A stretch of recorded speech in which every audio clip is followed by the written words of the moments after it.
तो मुझे पूछा गया ये सीपी चाइल्ड और ये जेनेटिक डिसऑर्डर के केस ठीक कैसे होते हैं?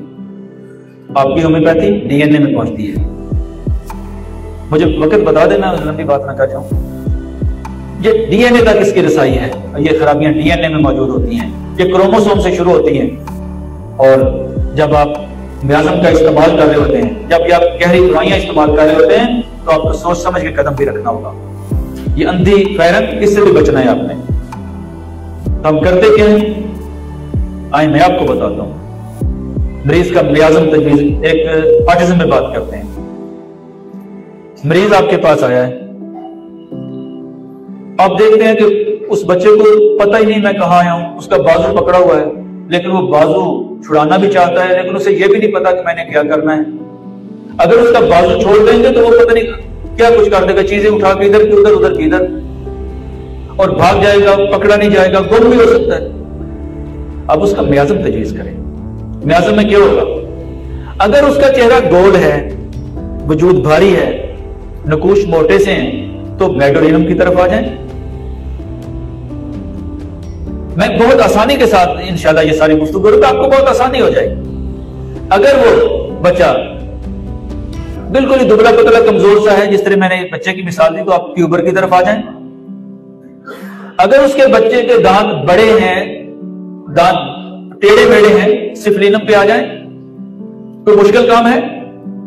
आपका बहुत सारा सफर सीधा हो गया है।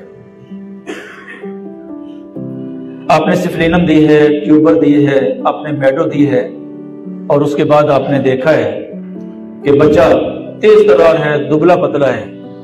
फिर सामने आना जरा, चेहरा इधर से करना। अगर ऐसा होगा तो आप ब्रेटाकार दे देंगे, वो आपकी मर्जी है। ब्रेटाकार 30 में दें, 200 में दें,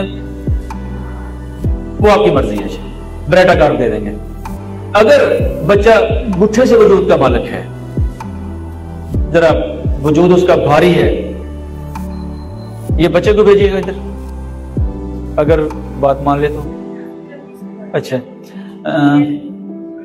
तो हम उसे, ये भी ब्रेटाकार है, ये ब्रेटाकार है, वो लाइकोपोडियम हम देंगे।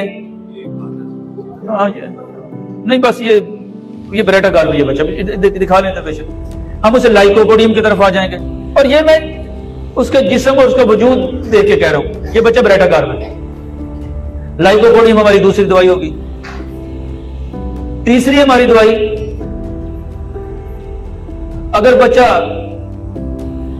उसका वजूद भी ज्यादा नहीं है, चेहरा भी गोल सा है, ज़हनी और जिस्मानी पसमानदगी का शिकार है, तो तीसरी हमारी दवाई अगैरिकस होगी। बड़ी दवाई होगी ना 3 जी।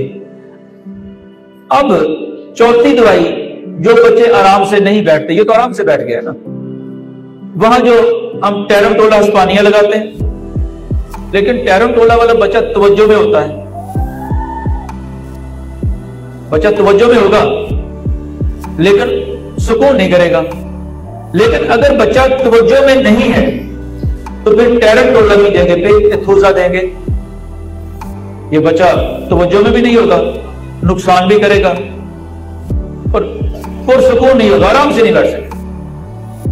एथोजा, और मैंने एथोजा से पता नहीं कितने अल्लाह ताला की रहमत से मरीजों को शिफा याब किया है, उसकी रहमत से, और इससे बहुत फायदा उठाया है। अब बच्चा बेआराम भी है, तवज्जो में भी है, बेकरार भी है। काली बरों, उसे झटके भी लगेंगे, काली बरों, और दूसरे तीसरे दिन बाद 30 के खुराक दे दें, बार बार रिपीट ना करें। अगैरिकस भी झटकों को रोकेगी, काली बरों भी झटकों को रोकेगी, और अगर फिर भी झटके कंट्रोल नहीं हो रहे तो काली सल्फ 200 की डेली खुराक दे दें, ये बहुत सारा फायदा करता है। 30 में भी दे सकते हैं। ये टेस्ट केस आपके यहां से निकलेंगे और तसल्ली से निकलेंगे। कुछ अर्सा आप इलाज करने के बाद आप समझते हैं कि मरीज को पूरा फायदा नहीं हो रहा, अगले म्याज़म पे आ जाएं। और ये चीजें मैंने डॉक्टर अली साहब से सीखी है, मैं उनके लिए हमेशा दुआ को रहता हूं। आपकी सिफलिनम ने फायदा नहीं किया, ट्यूबर ने, मेडो ने फायदा नहीं किया, तो आप कासी पे आ जाएं। और लेकिन ये आप हर 3 माह बाद म्याज़म बदलना शुरू कर दें, ये नहीं करना, 1.5-2 साल बाद जाके जायजा लेना है कि क्या करना है। उसके बाद अगर ये फायदा नहीं करे फिर एक्सरे पे आ जाए। और सच्ची बात यह है कि अगर मेरे साथी बार बार दवाइयां तब्दील करते रहेंगे, इसका मतलब ये होगा कि आप मरीज को फायदा नहीं पहुंचा सकेंगे। मैं बार बार 1.5 साल उसी दवाई पे रखता हूं मरीज को और मुतमइन करने के लिए कह देता हूं कि उसका थोड़ा बहुत तब्दील है, पोलियो का कलर तब्दील कर देता हूं। और अक्सर मरीजों को जल्दी होती है, डॉक्टर साहब दवाई क्यों बदलनी है। मैं कहता हूँ यार मैं आपका इससे कोई ताल्लुक है, मैं आपको मट्टी दे दूं, आप बच्चे को खिलाओ।